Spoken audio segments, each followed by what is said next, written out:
The noise was a lot. You looking at anybody around you? No, not at all. But listen, I think it's very important to put things in perspective. Keep your head down, work, and get out of the situation because quality we have. That's not the issue. It's about keep working and keep going. Does the outside noise affect your Edge, or you just have to be plodding along to I think all of you trying to put people right? I think all of you know here that you're dealing with obviously a squad of 25 players, a lot of young players, double all the players like myself, and everyone lives a different life. So I can say that for me personally, like it doesn't affect me. But obviously, I'm dealing as a captain with players that might be affected by it. So you have to. Has the criticism and some of it been fair, do you think? Of course, if you lose a game as a Liverpool player 4 or 5 in a row, then there's a fair criticism.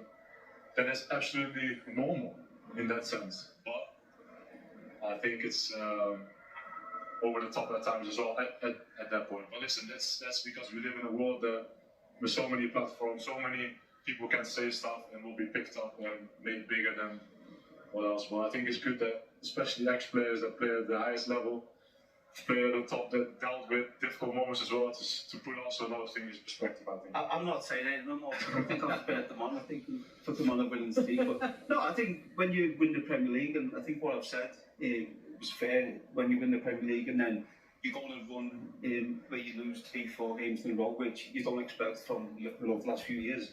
And then as Virgil as the captain, I think that's your opportunity then to go and lead the players in.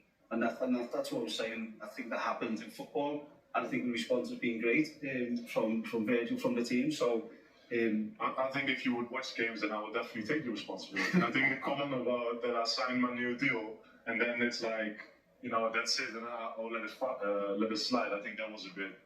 But that's my personal opinion.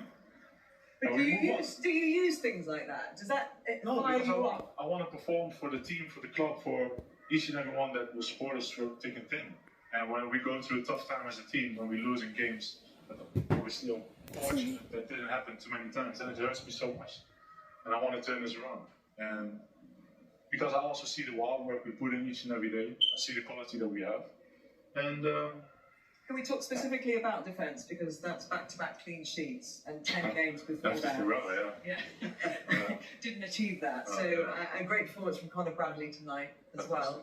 How much does that please? I think in my eyes perfectly. But obviously we all get judged what you do on the pitch, and step by step we'll get them. I think one disappointment for me, but I think you could have won the game by a lot more goals tonight. I think we have a goalkeeper. Would you see that as a disappointment? But you should have. I think sometimes you have to hold your hand up and